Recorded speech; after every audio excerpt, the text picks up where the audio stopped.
E aí pessoal, tudo bem? Aqui é o Bido e hoje vamos então para o dia 19 do Advent of Cyber, falando um pouco sobre hardware hacking. Então vamos lá, espiando, né, o Papai Noel. O Wolf Max Kid, ele estava fazendo aí uma varredura, né, regular no workshop do Papai Noel quando ele descobriu um implante de hardware. Esse implante ele tem uma câmera web anexada a um microprocessador e também outro chip. Parece que alguém estava planejando alguma coisa maliciosa. Então a gente tem que entender. A gente vai tentar entender o que esse implante estava tentando fazer. E então a gente vai lidar com o microprocessador e a câmera web em tasks futuras e por enquanto a gente vai tentar descobrir o que o chip em si para que ele está sendo usado. Então aqui ele comenta para a gente iniciar a VM porque ela vai demorar mais ou menos uns 8 minutos, então dá o tempo da gente ficar lendo e ela botar. Vou minimizar aqui. Nossa, demora mesmo. Vou minimizar aqui e vamos voltar. Objetivos de aprendizado, então, como o dado é enviado através de fios elétricos em hardware a baixo nível, a low level. Um pouco sobre comunicações, protocolos de comunicações de hardware, como analisar protocolos de comunicação de hardware e também ler dados USART de uma captura lógica. Então, bem-vindo ao Matrix. Hardware hacking ele é geralmente visto, né, como muito misterioso, envolto de mistérios, né, e um tema super complexo. E enquanto, né, tem muita coisa complexa e ele pode ter componentes muito profundos, botar os pés, né, que ele dá uma expressão, né, molhar os pés é bem simples, né. Então ter o conhecimento básico ali é de certa forma simples. E é claro que tem toda essa parte de complexidade e tudo mais, mas assim, acho que isso serve para todo o tema, né, todos os tópicos. Então, os computadores hoje em dia eles são incrivelmente poderosos e isso permite que a gente consiga adicionar algumas features adicionais e medidas seguras nos protocolos de comunicação para garantir que as mensagens sejam transmitidas de forma confiável. Pense sobre o TCP, né, que faz múltiplas redundâncias para fazer essa comunicação confiável e, né, só para começar a comunicação, né, já é enviado 3 pacotes completos, né, apenas para começar a comunicação, então, né, é algo bem complexo e bem robusto. No mundo dos microchips, a gente não vê, né, essa luxúria todo esse luxo, porque, enfim, a gente tem menos processamento e tudo mais. Para garantir que nossos protocolos de comunicação sejam eficientes, né, ao máximo, a gente precisa manter eles da maneira mais simples possível. E para fazer isso, a gente entra no mundo dos zeros e uns, né, no mundo dos binários. Isso então levanta uma pergunta: como que um hardware ele leva eletricidade e gera sinais? Então nessa task a gente vai focar em comunicações digitais e para comunicação de hardware a gente usa um dispositivo chamado Logic Analyzer, que é um analisador lógico para analisar esses sinais. Esse dispositivo pode ser conectado aos fios elétricos atuais que são usados para comunicação entre dois dispositivos que vão capturar e interpretar, né, os sinais enviados. Nessa task, a gente vai utilizar o analisador lógico para determinar a comunicação entre dois dispositivos no implante malicioso. Então, bora lá. The Electrical Heartbeat. O pulso, né? O pulso de coração elétrico, algo assim, né? O pulso elétrico, basicamente. Então, voltando à nossa questão, se a gente tem eletricidade, a gente consegue gerar sinais digitais. A The approach, né? A maneira que a maioria dos hardwares, dos componentes de hardware fazem é simplesmente, né, ligar e desligar a energia para enviar esses sinais digitais. Aqui ele não está pedindo se a gente consegue, ele está pedindo como que a gente faz, no caso, né? Traduzir errado. Então, se a gente tem eletricidade, como que a gente gera, né, esses sinais? E aqui ele comenta que é basicamente ligando e desligando a energia. Se a energia está ligada, a gente está transmitindo o sinal digital 1. E se a energia está desligada, a gente está transmitindo o digital 0. E a gente pode chamar isso de bits, né, 1 e 0. Para executar a comunicação, né, performar, a gente pode simplesmente ligar e desligar a energia numa sequência específica para transmitir um monte de zeros e uns. E se a gente enviar 8 bits, a gente está simplesmente mandando, né, um byte único, né, que um byte é composto de 8 bits. E voilá, a gente acabou de performar comunicação digital de hardware. E aqui embaixo, né, essas linhas bem confusas, elas representam, né, o que a gente veria num analisador lógico. A gente pode transmitir dado usando a tabela ASCII Então, mandando representações binárias de cada caractere, a gente consegue transmitir dados. Entretanto, isso não é tão simples, né? Se a gente quer zero esforço na comunicação, a gente vai precisar de um cabo elétrico para cada 0 e 1 que a gente vai transmitir. E considerando isso um simples, né, caractere, e considerando que um caractere único é 1 byte de dado, né, como a gente tem 8 cabos elétricos, isso pode ser um pouco confuso e gerar muita confusão, né? E pode fazer uma confusão entre os fios de maneira muito rápida. Para fazer isso de maneira mais eficiente, a gente tem que utilizar menos fios, menos cabos. E então a gente tem que ter chips tanto then have both hardware chips. Então tem que ter os dois chips de hardware, né, que estão realizando comunicação e fazer eles concordar num protocolo específico de tal e na configuração, né, que vai ser usada para transmitir os dados. E, então em sequência a gente vai dar uma olhada nos protocolos mais comuns e como que eles são utilizados e como eles enviam os dados enquanto ao mesmo tempo reduzindo a quantidade de cabos necessários. O primeiro protocolo vai ser o USART. Então, Universal Synchronous Asynchronous Receiver Transmitter seria então o receptor e transmissor universal, assíncrono e síncrono, né? Um baita de um nome aí. Isso de comunicação, né? Então, a comunicação USART, ou também melhor conhecido como comunicação serial, é um protocolo que ele usa apenas dois cabos, dois fios. Um é o TX, que é utilizado para a transmissão de dados. Então, por exemplo, do dispositivo A para o dispositivo B. E o outro cabo, no caso, é o RX, que ele é utilizado para receber dados. Então, por exemplo, do dispositivo A receber do dispositivo B. Na essência, a gente conecta a porta de transmissão de um dispositivo na porta de recepção, né, do outro e vice-versa. Eu acho que isso funciona, acho que em redes também, né, tem o cabo TX, o RX e tal. Então, isso é um protocolo que é interessante, né, sobre esse protocolo, é que ele não tem um clock line que sincroniza então a comunicação dos dois dispositivos, não tem um relógio que sincronize eles. Então, sem um clock, sem um relógio, o dispositivo ele tem que concordar previamente, né, da configuração dessa comunicação, como o seguinte, né, ele tem que concordar sobre a communication speed, então a velocidade de comunicação, que também é chamada de baud rate, então da taxa de baud, ou da bit rate, que seria a taxa de bits, e isso dita, né, quão rápido os bytes e os dados vão ser enviados. Concordando, né, numa taxa específica, diz ao dispositivo como é que ele tem que esperar, né, e como que ele deve enviar também os dados para uma comunicação precisa. Enquanto tem alguns padrões fixados, né, sobre as taxas de baud, os dispositivos eles podem utilizar qualquer outra taxa, desde que eles concordem entre si, né, e ambos os dispositivos suportem também essa velocidade. Então, bits por transmissão também é negociado. Então, normalmente é um set de 8 bits que faz um byte, mas isso pode ser configurado para outra coisa, por exemplo, 16 bits, que seriam 2 bytes. Então, a comunicação também eles também concordam nessa configuração sobre bits de stop e start, então parada e início. Já que não tem um clock, né, um dispositivo ele tem que saber,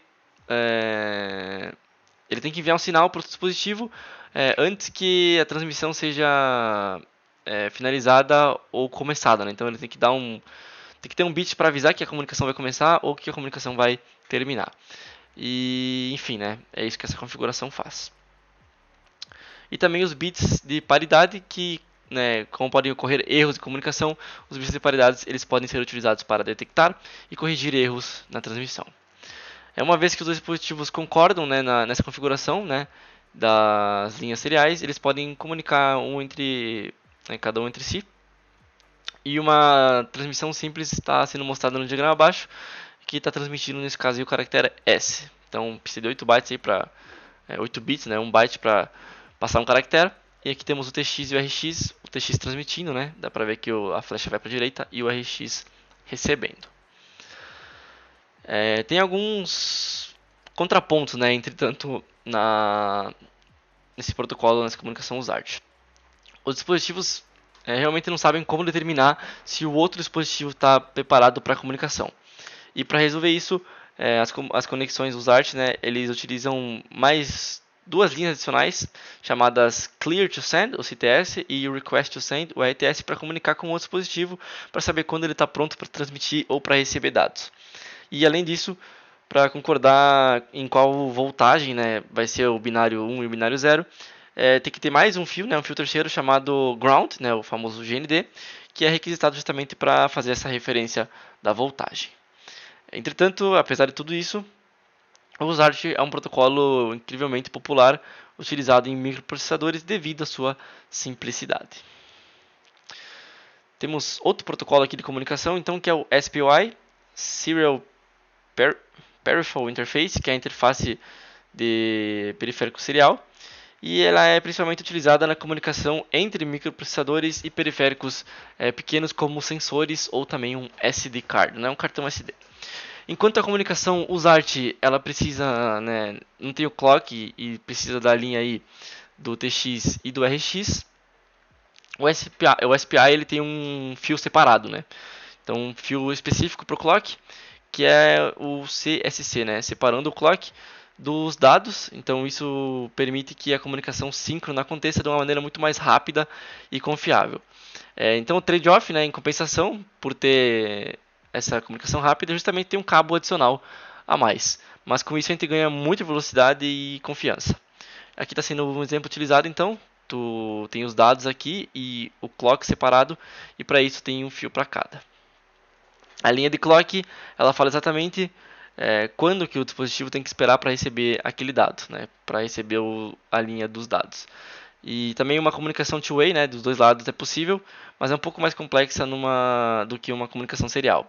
Essencialmente, um dos dispositivos é nomeado o controlador, e esse é o único dispositivo que é permitido a enviar sinais de clock. Então vai ter um controlador, né, em todo o microprocessador, enfim, e somente ele consegue enviar os sinais de clock. Todos os outros dispositivos eles se tornam secundários, que devem seguir aí, né, o sinal de clock do controlador para transmitir os dados de volta.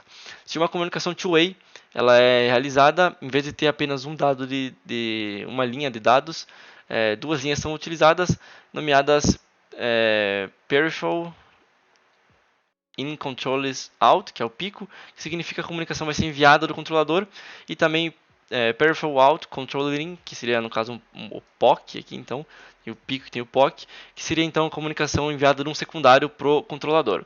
E utilizando isso, o controlador ele envia, né, um sinal de clock e o command out e um comando, né, para o dispositivo utilizando a linha do pico, e então mantendo aí o sinal clock, e o controlador ele recebe o dado de volta através da POC line, como mostrado no diagrama abaixo. Então aqui tem o clock, né, que está sendo enviado pelo controlador, então não pode ser enviado de volta. Tem o pico, que é o dado enviado do controlador para os dispositivos secundários, e tem o POC aqui que está sendo enviado de volta para o controlador. Ok? Tem mais uma mudança que pode ser feita. Enquanto pode ter apenas um controlador, podem existir múltiplos dispositivos secundários, e para salvar, né, a quantidade de portas e dispositivos, todos os dispositivos eles usam o mesmo SCK, então a mesma linha de clock, o mesmo pico e o mesmo POC, e para isso existe um quarto cabo chamado Chip Select, né, que é utilizado justamente para distinguir qual dispositivo a comunicação é destinada. E o controlador ele pode utilizar essa linha para indicar então para qual dispositivo a comunicação vai ser realizada, como mostrado no diagrama abaixo. Então a gente vê aqui, né, que todos usam o mesmo SK, o mesmo pico e o mesmo POC, a única diferença é que cada um tem o próprio Chip Select. A comunicação SPI é um pouco mais complexa que a USART, mas tem um clock dedicado, aumenta muito na velocidade e também melhora aí a confiabilidade da comunicação. E por último temos o I2C, que é o Integrated Circuit, então o circuito interintegrado, que é um protocolo de comunicação que foi criado para lidar justamente com esses problemas do USART e do SPI, né? Então, como o USART ele é assíncrono e tem o clock buildado, né, no TX e no RX, os dispositivos têm que ficar toda hora concordando com a comunicação previamente, e além disso, né, a velocidade então acaba sendo um pouco prejudicada nessa comunicação, mas ainda se mantém confiável. Do outro lado, o SPI ele é mais rápido e também confiável, só que ele requer mais cabos para comunicação, e cada dispositivo periférico, né, precisa de mais um cabo chamado Chip Select. O IC2 então ele tenta resolver esses problemas. Ele é similar ao USART e ao IC2C, só que ele utiliza apenas similar to USART IC2. Então, enfim, ele usa apenas 2 cabos para comunicação, por isso que ele é semelhante ao USART. O I2C ele usa uns dados seriais, uma linha de dados seriais e também o serial clock para comunicação. Então só apenas esses 2 cabos, o SDA e o SCL para comunicação. Entretanto, portanto, no caso, em vez de utilizar um chip select para cada periférico sendo comunicado, o I2C ele meio que destina um endereço, né? Ele usa um sinal de endereço para saber para qual dispositivo que ele tem que mandar pelo cabo SDA. Esse endereço então diz ao controlador e aos periféricos qual dispositivo está tentando se comunicar e para qual dispositivo que a comunicação vai ir. Uma vez que o sinal foi enviado, esse sinal de dado pode ser utilizado para manter, né, a comunicação atual.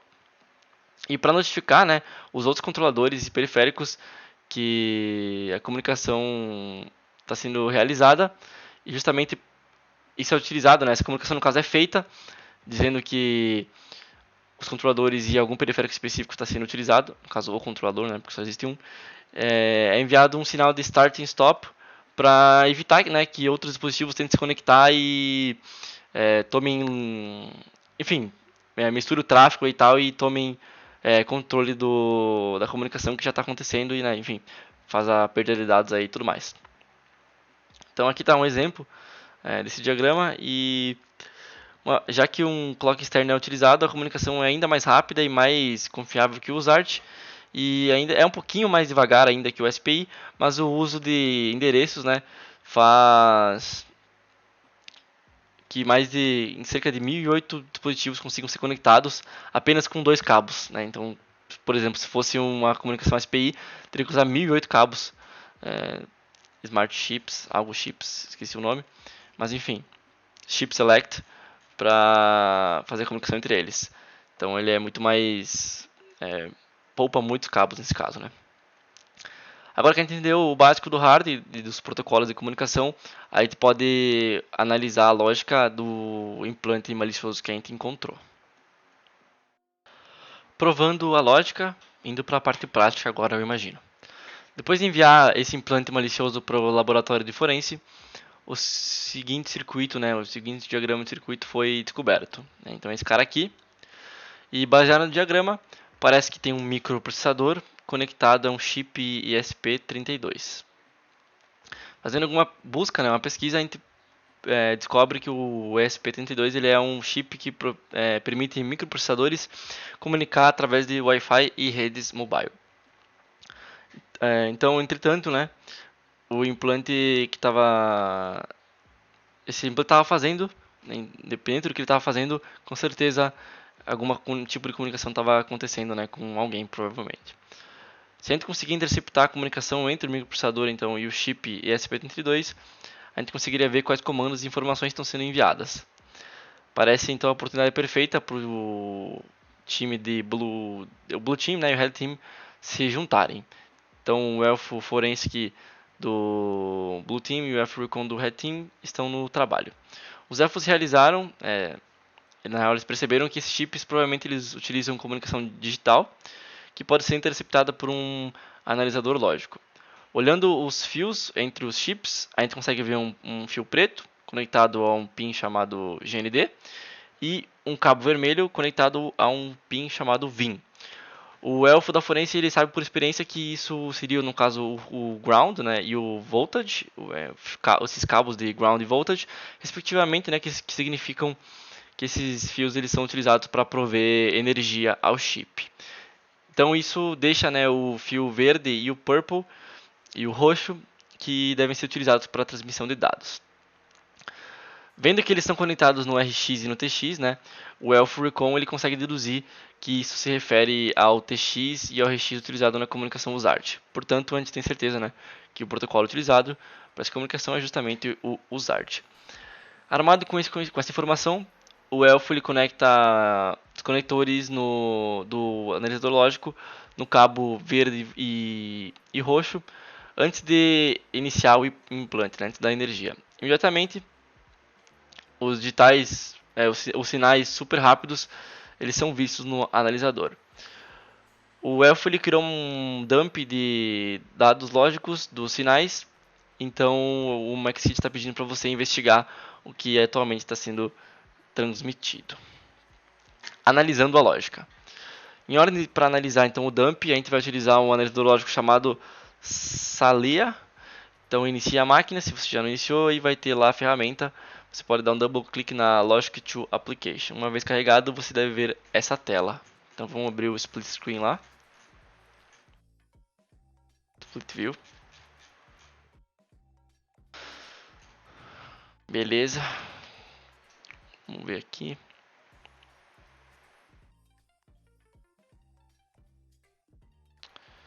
Logic 2.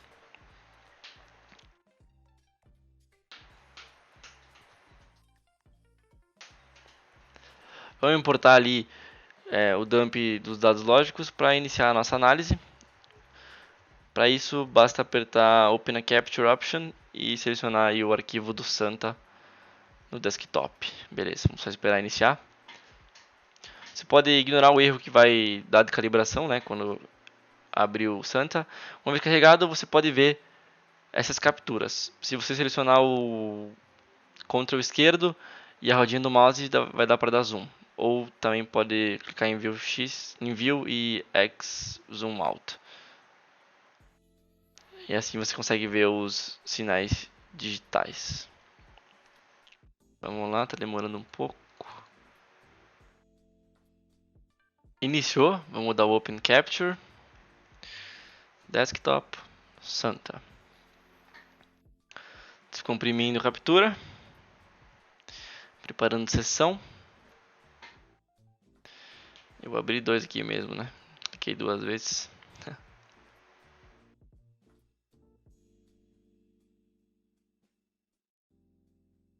Erro. Ele falou para ignorar.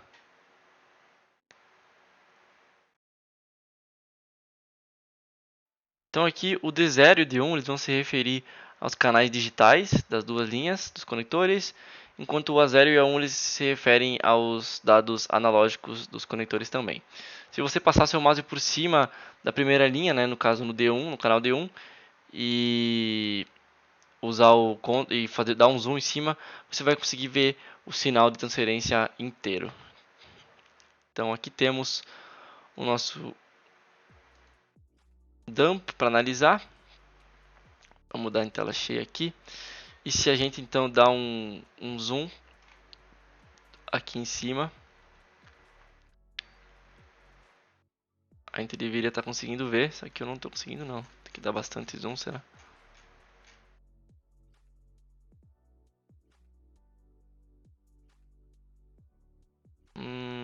Estranho. Será que eu tenho que dar um zoom out? Que ele parece que está dando um zoom out aqui. É, tem que dar um zoom out.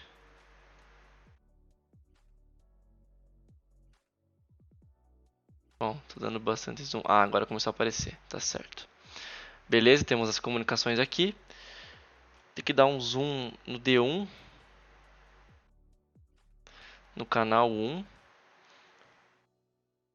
Tá, vamos ver se a gente consegue.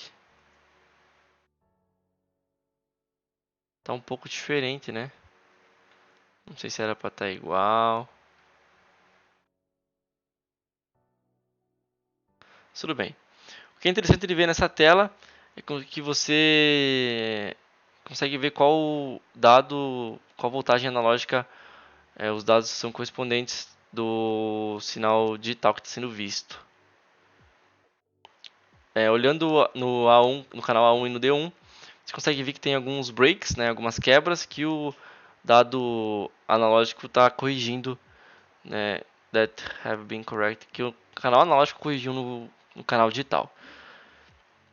Agora que a gente consegue ver o sinal de dados digital, né, os dados dos sinais digitais, a gente consegue usar um analisador lógico para ler o conteúdo desses dados, clicando na aba de Analyzers.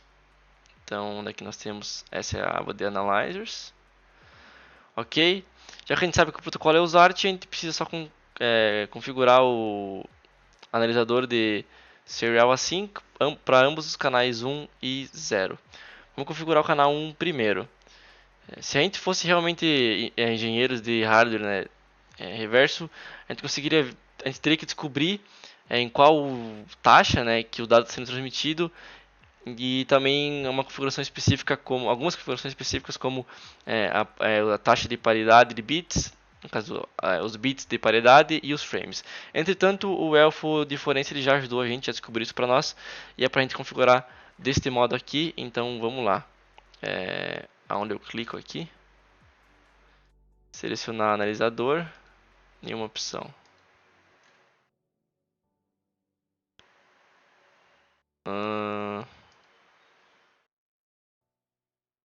Eu tenho que escolher aqui em cima Sync Serial, ok. Beleza. Canal 1, 4800 é a taxa de bits, 8 bits por transferência, um stop bit, nenhum bit de paridade. Beleza, tudo padrão aqui e ok. Podemos salvar. Uma vez salvo, a gente consegue ver que os dados estão sendo analisados. Clique no pequeno ícone de terminal e a gente consegue ler os dados transmitidos. Vamos ver então.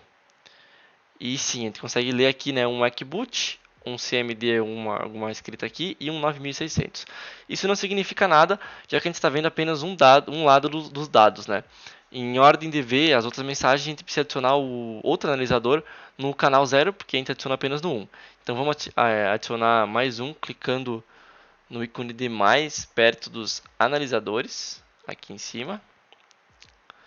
E adicionar outro Async Serial.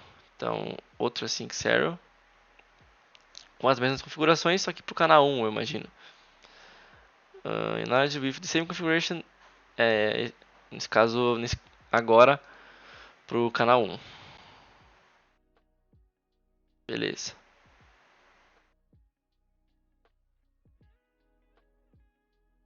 Esse except parece que é exceto para o canal 1, mas não é, né? É só uma palavra que confunde mesmo, eu imagino. Uma vez adicionado, clique no ícone de lixo. Tá, vamos adicionar então, salvar. Uma vez adicionado, clique no ícone de lixo para remover todos os dados do terminal. A gente está recebendo coisa aqui. Uma vez feito isso, tá. A gente recebeu, não sei porque teria que apagar, mas vamos apagar então. Apagou isso. Uma vez feito isso, clique nos 3 pontinhos, on the 3 dots, perto de cada analisador para dar um restart em ambos eles. Esse terminal agora deve aparecer alguma coisa assim. Bom, ele já estava aparecendo assim, você tem que saber onde é que eu reinicio eles aqui, restart e restart para ambos. Fiz ao contrário aqui, não sei se vai dar algum problema. Beleza, agora a gente está conseguindo juntar as peças para conseguir informação, né? Está conseguindo juntar algumas informações no caso. Parece que o microprocessador está estabelecendo uma sessão com o ESP32 para permitir comunicação para o servidor de controle. Agora a gente consegue ver uma discussão, né, uma conversa inteira entre os dois dispositivos. O processador ele pede para o ESP32 fazer um reboot da sua conexão para o server controlador. O ESP ele está feliz, né, em fazer isso, mas ele precisa de um código de segurança para conseguir de fato enviar a conexão e permitir a conexão com o servidor controlador. Uma vez que esse código de segurança for transmitido, o ESP ele permite ao microprocessador negociar uma nova taxa de baud para ser usada na comunicação. Então isso é interessante, e uma vez que essa nova taxa é aceita, a gente não consegue mais ler o resto do output. Entretanto, já que a gente conseguiu interceptar, né, esse baud rate, a gente consegue simplesmente editar o analisador do canal 0 para analisar o resto da comunicação que está sendo enviada. Então faça isso para conseguir a sua flag. Isso é um progresso excelente. A gente conseguiu, né? A gente foi capaz de ler comunicação inicial entre os dispositivos que foi utilizada para estabelecer a conexão com o servidor e controlador. E com essa informação a gente consegue continuar monitorando as linhas e os analisadores e analisando a lógica para ver qualquer mensagem que foi enviada. Então a gente está muito perto, né? A um passo de descobrir quem foi responsável por esse implante malicioso. Eu vou anotar essas informações aqui no Notepad. Acho que eu posso apagar esses caras aqui. No caso, só inverter a ordem aqui, né? Então, olá, comando, eu preciso de uma string de segurança. E aqui ele aceita a string de segurança e pede para especificar um novo baud rate, que no caso é 9600. Provavelmente a string de segurança então seja essa aqui, né? Beleza.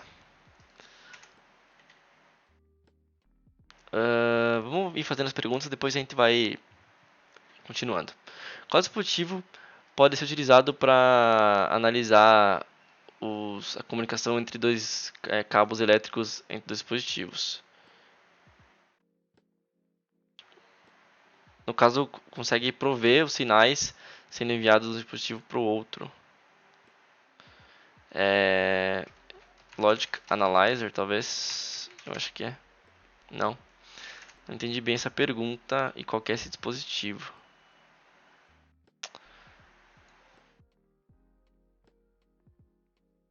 Bom, eu escrevi errado e a resposta estava certa. Bom, o Zart ele é mais rápido que o SPI para comunicação? Não, né? Ele é mais devagar.